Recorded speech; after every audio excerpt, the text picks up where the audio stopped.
Well, good morning and welcome to Elevenses. I'm Kevin Williams of Survival Skills Rider Training. This is my webcast. It's show number 240, Sunday, the 22nd of May.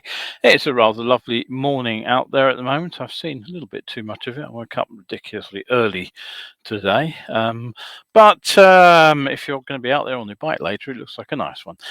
Morning, Clive. Right, I've got some stories from the US to start with. Supply chain issues have brought Harley-Davidson's production and delivery of their petrol engine bikes to a halt.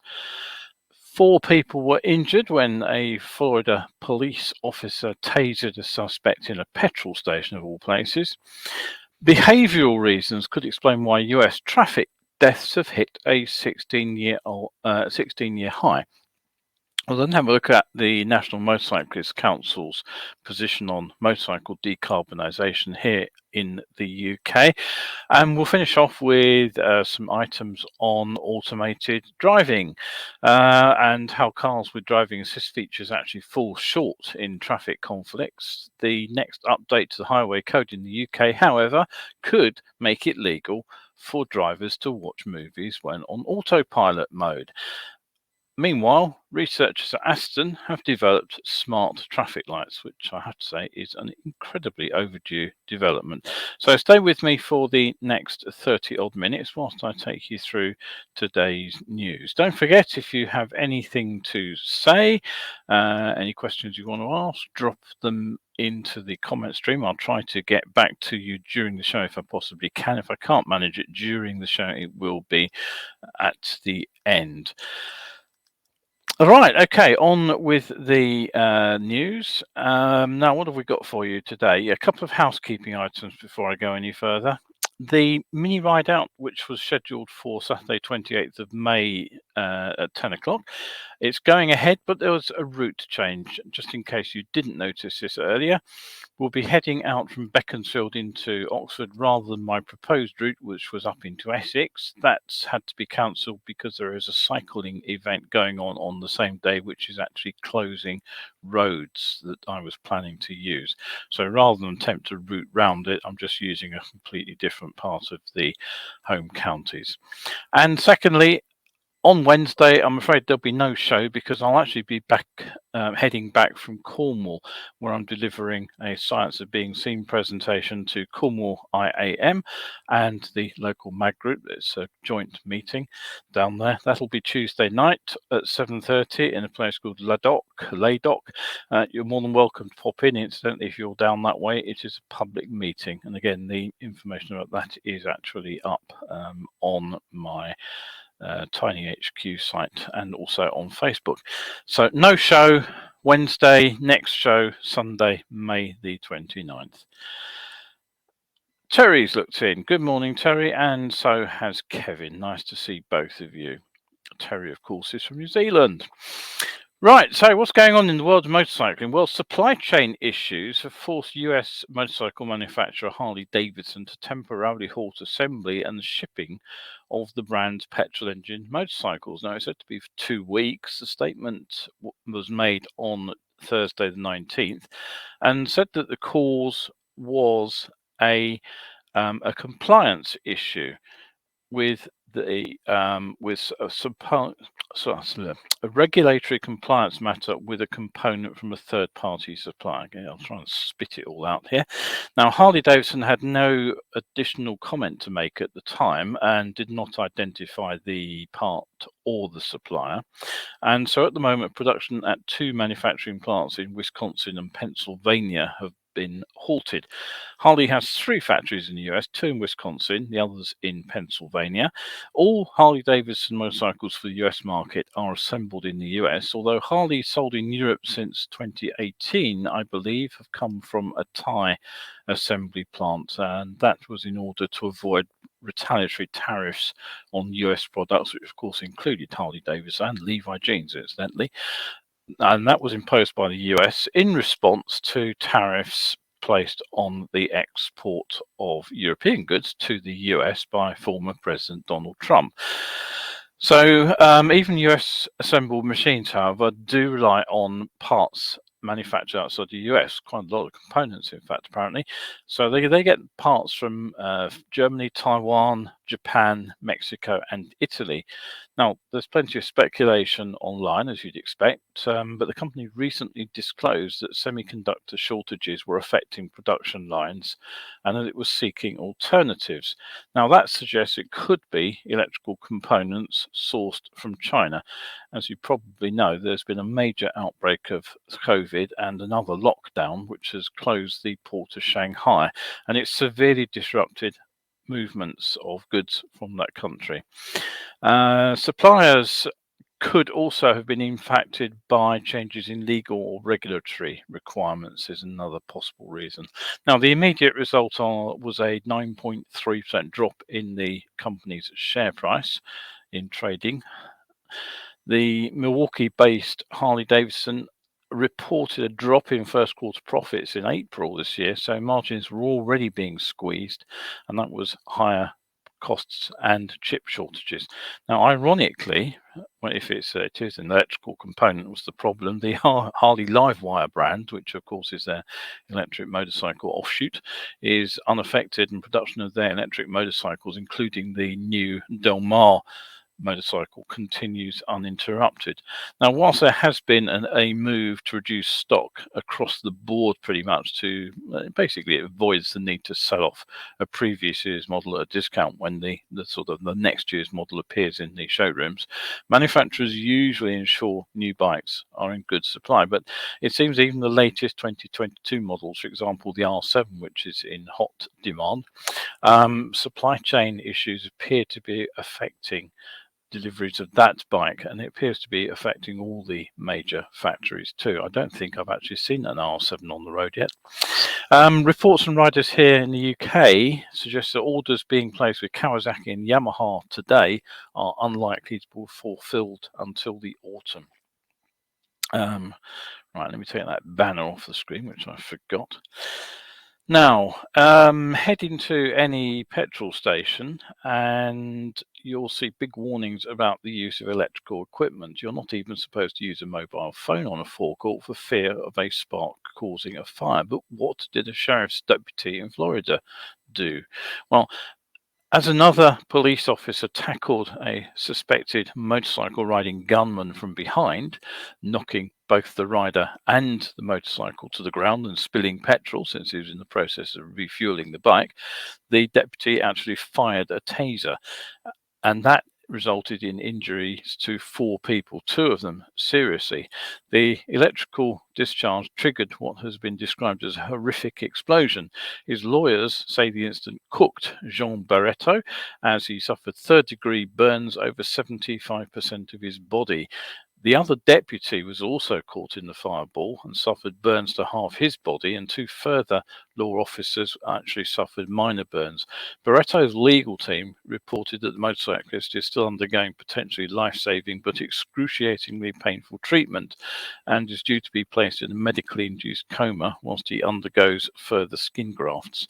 Reports suggest that the incident actually started when the police received calls about a group of motorcyclists pointing guns at people. As local police responded, Mr. Barreto is alleged to have fled from an attempted police stop before being tracked down to the filling station where the taser incident occurred. In other news from the US, it's reported that traffic deaths have hit a 16-year high as almost 43,000 people were killed in 2021, which rather puts the UK figures into perspective. But that's up from 39,000 in 2020 during the height of the pandemic. Now, that 10% jump represents the largest percentage increase since the National Highway Transport Safety Administration, NHTSA, began collecting data in 1975. Now, before 2020, the number of fatalities had fallen for 3 straight years. So what's the problem? Now, one theory is that the COVID pandemic, for some reason, triggered risky driving behaviors such as speeding, distracted driving, less frequent use with seatbelts, and of course, the common problem in the US, driving whilst impaired by drink or drugs. And that began when traffic levels were, of course, significantly lower due to the pandemic. Now, For reasons unknown, it appears that these behaviours have continued as the traffic figures have returned to normal. Now, it's worth pointing out that the 10% rise in fatalities in 2021 is actually pretty much in line with the increased mileage, which was up by 11% over 2020. So those figures kind of balance out. But the 2020 figures were percentage-wise higher than the previous years. So I'm sure there will be lots of behavioural scientists trying to chew those figures over and come up with some explanations as to what's happened and why driving behaviour appears to have changed across the board in the US. Now, don't forget, Survival Skills 11's show normally goes out Wednesdays and Sundays at 11. You can catch up either here on Facebook or over on my YouTube channel, Survival Skills UK, where they're generally easier to find and locate.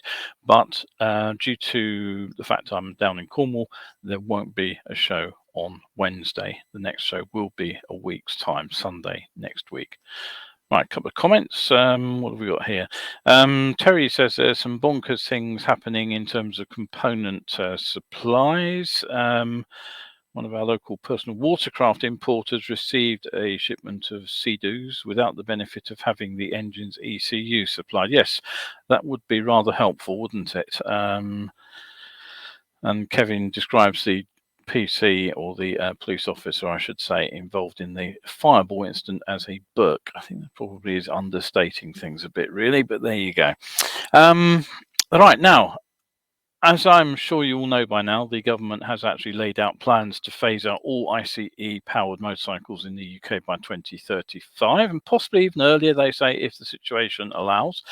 Now, they do intend to consult on how that can be achieved shortly. So the National Motorcyclists Council has talked amongst its own members and has actually set out its own position on motorcycle decarbonisation in advance of that consultation. So what I'm going to do is just run through the key points of their statement, which you can find online if you want to read it. Now, firstly, the NMC, National Motorcyclists Council, is against a target date on the grounds that there is actually no evidence that global manufacturing can actually supply the UK with replacement non-ICE motorcycle types with, quote, broad market appeal among riders given the wide diversity of rider requirements and activities. Now, the point here I would suggest is probably that the Japanese manufacturers simply haven't geared up to switching to electric motorcycles. The electric bikes that we have seen on the market are generally at the lower CC end of things. They're often scooters and mopeds, and whilst they're worthy little devices, there are relatively few bikes aimed at what I would call motorcyclists as opposed to commuters. So trying to find a replacement for, I don't know, something like, I don't know, so the 900 Tracer that I rode 3,500 miles around New Zealand a few years ago, there's no direct equivalent to that. There are the Zeros, there are the live wires, but they're either incredibly expensive or they don't have the range to deal with a driving situation like that. So I do see what the NMC is getting at here. Now, the second point they make is that the government needs to take a technology neutral approach to decarbonisation, utilising all methods available, not just battery electric. And the paper says that alternative technologies such as hydrogen and synthetic fuels have a role to play if the move towards a net zero future is not to limit choice and create constraints on innovation. And again, I can see where they're coming from here. The Japanese, as I talked about some weeks ago, seem to be moving towards hydrogen power on the grounds that they don't have the capacity perhaps to generate solar electricity, which is will be one of the sources in the UK, that's for sure. And under current schemes, the idea that those engines wouldn't be running is made clear by the UK government's insistence on zero tailpipe emissions rather than carbon neutral. And if you think about it, this is because any engine that actually burns anything will still produce nitrous oxide products, nitrogen dioxide and nitrogen oxide. The problem then is how you're going to treat those products to get them out of the air. And we have catalytic converters which can do a good job. You know, the Euro 5 engines, petrol engines, are pretty clean, but they are not zero emission. Under the government's current wording, they're looking for no tailpipe emissions at all, which implies no internal combustion engine of any sort. So again, I see where the NMC is coming with that. Not surprisingly, the NMC's third point is that they are against retrospective proposals which could affect petrol-powered motorcycles currently in circulation, and they call for protection for the use of historic and classic motorcycles and security of fuel supplies. Well, I'd like to see them go a little bit further than that, because the lifetime of a typical petrol engine motorcycle generally is rather longer than that of an equivalent petrol engine car. Obviously, motorcycles are written off in crashes, but the life of the chassis, the thing that tends to fall apart around a typical car engine, tends to be much longer. So the likelihood is that there will be motorcycles in use with petrol engines for some considerable time to come. And if fuel supplies dry up, people with those bikes will, of course, be stuck for fuel. Now, the next point is that you'll recall I spoke in the last show about subsidies being paid to riders in Italy if they actually traded in their older, more polluting bikes for a newer petrol engine machine that met the latest Euro 5 standard. Now, the NMC does seem, from one of their other statements, to be calling for similar support for government, as well as more emphasis on getting commuters to switch to motorcycling as a lower cost and cleaner form of personal transport. Now, I've said before, it's not much point getting somebody out of a small car onto a large capacity motorcycle, because the tailpipe emissions actually probably favour the small car over the larger motorcycle. But at last, Euro 5 has caught up with car standards, so there shouldn't be that much of an issue swapping from one to the other.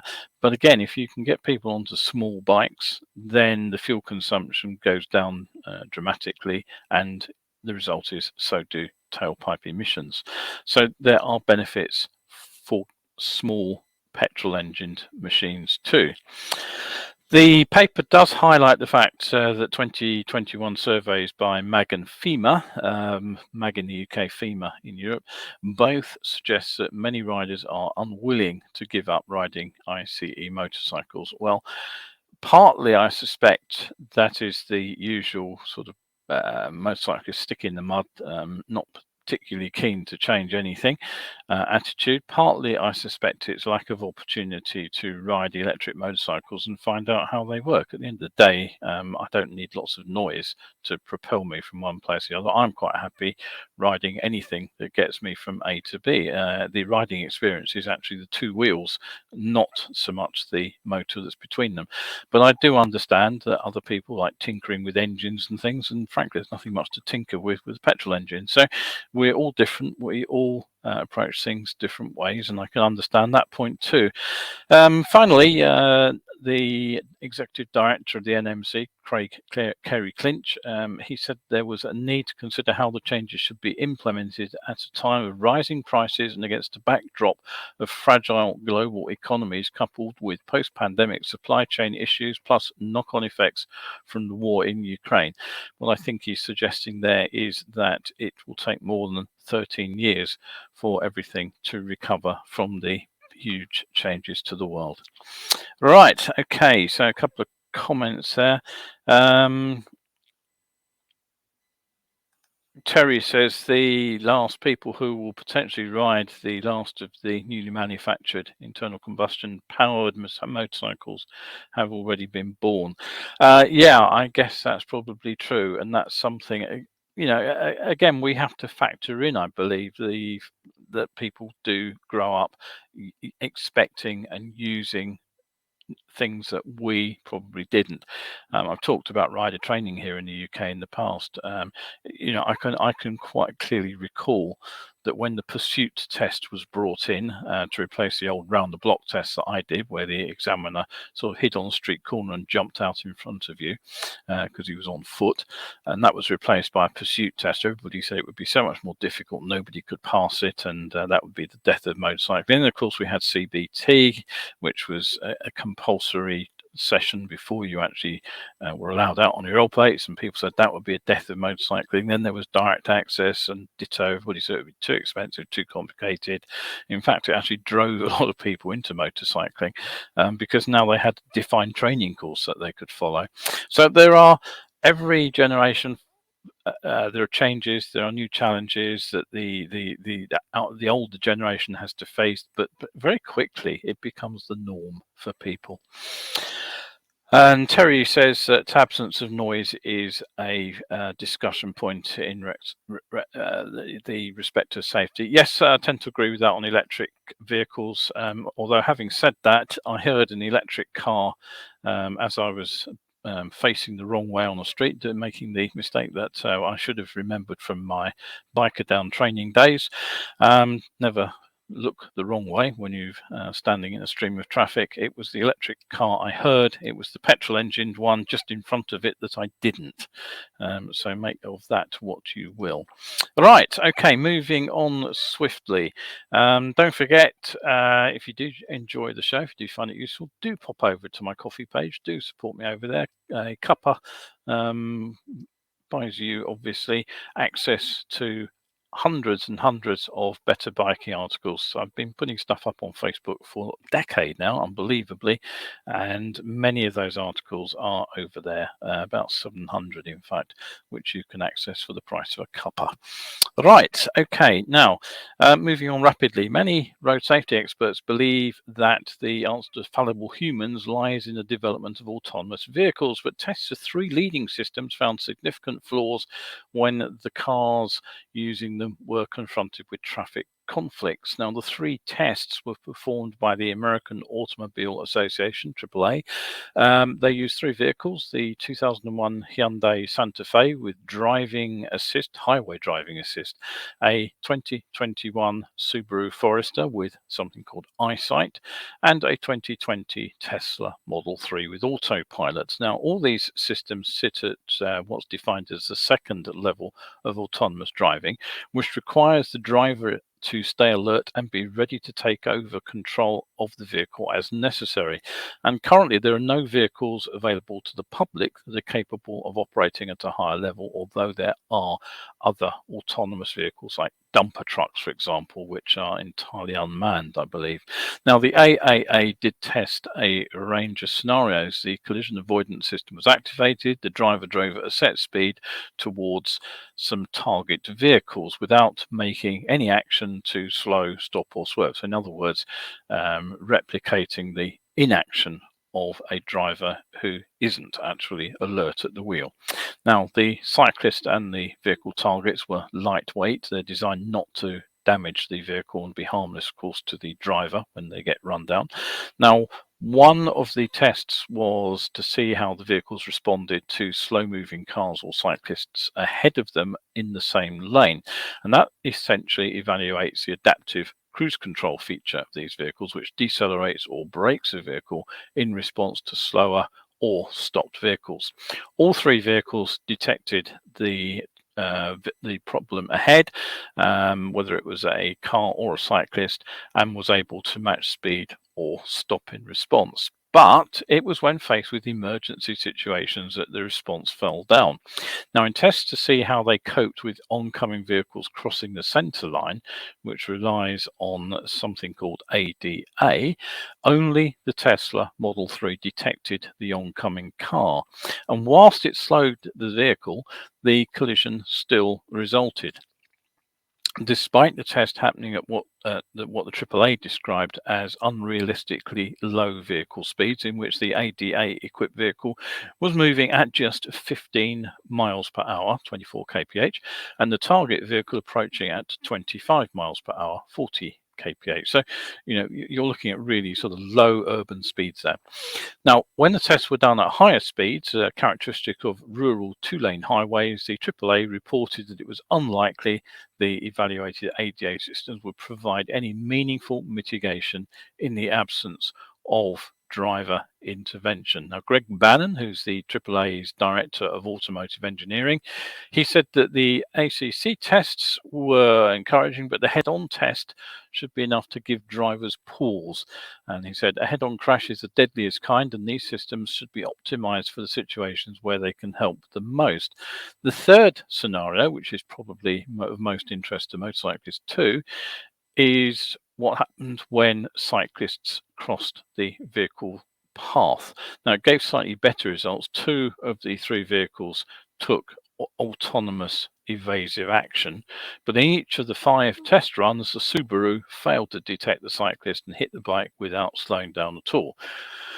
Now, not surprisingly, the research shows that the drivers expect driving assistance technology to perform safely all the time and not just in specific circumstances. And since some of the marketing around this driver assistance technology already paints it as a no-hands competent solution, the AAA said that a significant number of consumers believed names like autopilot indicated that the vehicle was fully capable of driving itself. Brannon said that drivers tell us they expect their current driving assistance technology to perform safely all the time, but our testing demonstrates spotty performance is the norm rather than the exception. So, what have we got? We've got several comments on that. Terry says, I'll be pushing for EVs to broadcast some kind of noise. I believe it is optional on some vehicles. Kevin says, on rural roads, cyclists tend to use the whole road until they hear an engine. And he can see this being an increased collision risk. Yep. Okay, so he's coming back to the noise issue. And alarmingly, the tests were conducted at quite low speed. And I think the bicycle detection rates were dire. And he says, in fact, you've just covered this. Yes. Okay, so let's just turn that off again. Why is that still up? That shouldn't be up. Turn that off. There we go. So, all right, despite the many well-documented failures of autonomous driving systems in real life, there have been some seriously high-profile collisions and crashes. Proponents of the technology still claim that sensors placed around a self-driving car would be less prone to error than a human being. And they point to the fact that 88% of all road recorded traffic collisions in the UK, driver error is stated to be a factor. Now, ahead of in response to a public consultation, the UK government is actually pushing ahead with plans to develop what is described as a full legal framework for self-driving vehicles to enable a safer and greener movement of people and goods in the UK. Now, what is greener about a self-driving vehicle over one that you steer yourself? I really don't know, but the government statement made last month states that drivers will be able to experience the full benefits of the first self-driving vehicles when they arrive. And it's argued that the rollout of that technology could improve road safety. Now, obviously the technology is developing very quickly across the globe, and the first vehicles approved for self-driving could appear on the UK roads later this year. Vehicles, it said, will have to undergo rigorous testing and will only be approved for self-driving when they've met stringent standards. Not quite clear what will happen if you buy a car which has self-driving ability but it's not approved. I don't know what the answer to that is, so there's a question for you. Now, the use will require changes to road traffic regulations here in the UK, and having seen the proposed some of those changes, many may well disagree that driving will be safer. Now, here's the crux of the issue. Quote, the changes to the code will help ensure the first wave of technology will be used safely, explaining clearly that whilst travelling in self-driving mode, motorists must be ready to resume control in a timely way if they are prompted to, such as when they approach motorway exits. So nothing about emergencies there. Now, the introduction of the technology is likely to be begin with vehicles travelling at slow speeds on motorways, such as in congested traffic. And the government announced in April last year that vehicles fitted with automated lane keeping systems could be the first example of self-driving technology. Now, I believe that is already fitted to cars and is already in use. Now, it's designed for use on the motorway and slow traffic. It says it allows the vehicle to stay in a single lane up to a speed of 37 miles per hour, whilst maintaining the ability to return control easily and safely to the driver when required. Now, I've certainly seen cars driving down motorways at speed with no hands on the wheel. Now, this is all level 2 on the autonomous vehicle stuff, which I've just talked about. And the idea is that the driver remains alert and ready to resume control. But here is the problem. The plan also includes a change to the current regulation, which would allow drivers to, quote, view content that is not related to driving on built-in display screens whilst the self-driving vehicle is in control.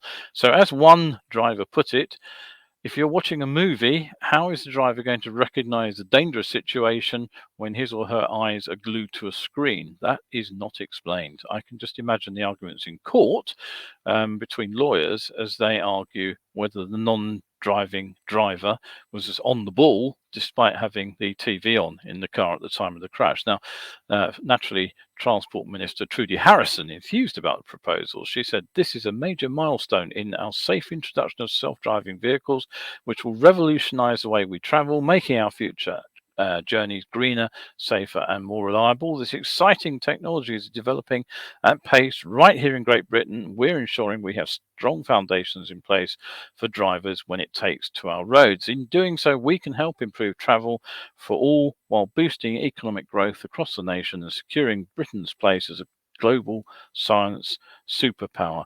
So that really is you can see where the drive for getting these vehicles onto the road is. We actually are going to be used as a proving ground for developmental systems, effectively. The statement speculates that the development of these self-driving vehicles here in the UK could create 38,000 jobs, high-skilled jobs as well, worth a net 41.7 billion by 2035. And so that's why the government is pushing ahead with this technology while it's still some way from being reliable. Now, just to complicate things further, it seems that legislation would also remove the driver's responsibility for a crash that happened while the car was in autonomous mode.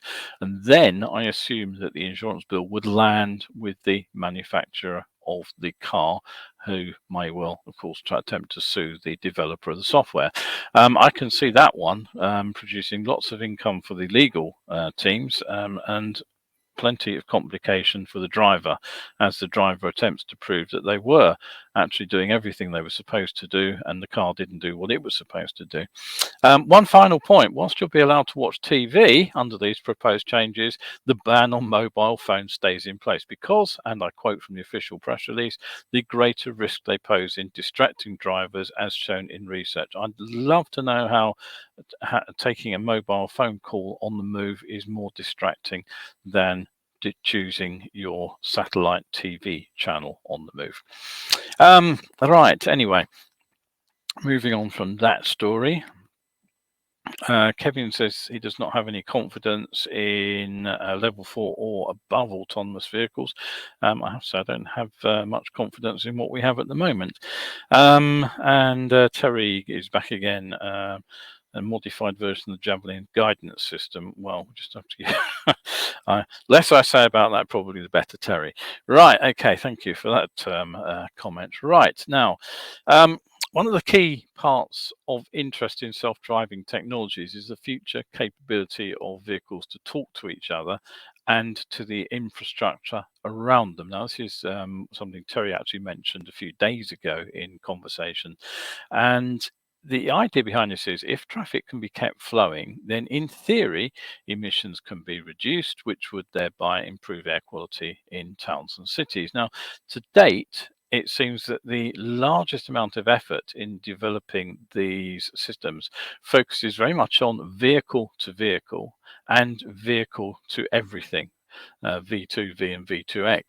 And they focus on the vehicles themselves plus new systems to control everything. Meanwhile, the thing that mostly brings us to a complete standstill in traffic remains dumb, and that's the basic standard traffic light. Now, the simplest actually is work on a timer alone.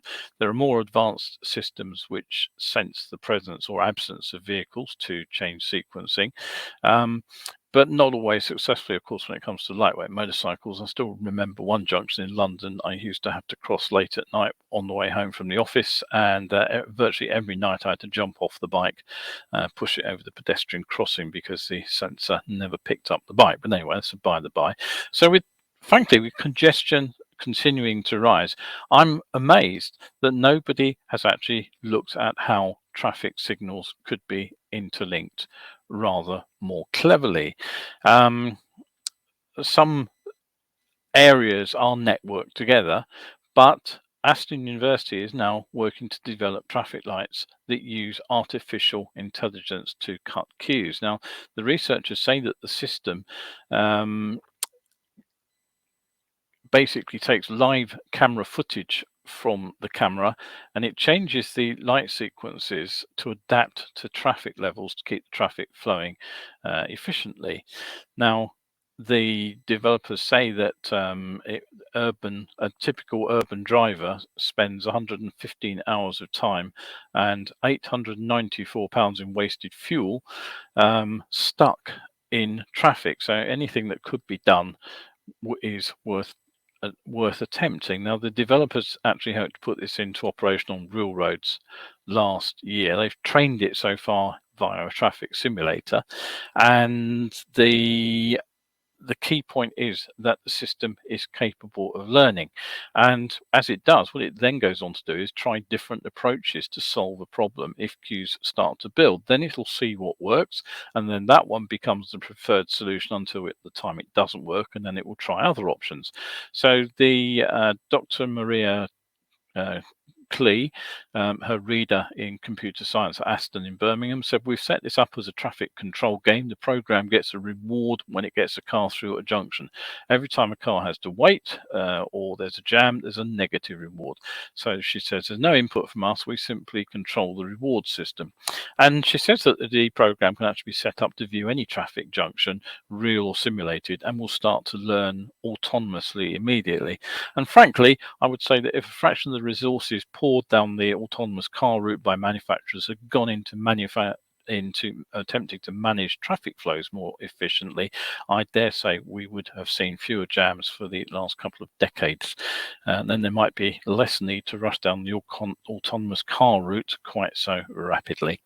Right, that is it for today. Be back, as I say, in a week's time. Don't forget the no show on Wednesday because I will be in Cornwall, and there is still time to book for the ride out on Saturday when I get back from Cornwall, and also June's live Science of Being Seen event. This is a fine detail one where I go into specific parts of the main presentation in more depth, and I'll be looking at human visual perception and why motion camouflage and lateral motion are so important. So that's Wednesday, 1st of January. Tickets can be booked at the usual place for £5. Do come over there. Even if you've seen the main presentation, I think you'll find this one particularly fascinating. Right, that is it for today. So thank you once again for looking in. And if you are out there on your bike today, do stay shiny side up, and see you in a week's time.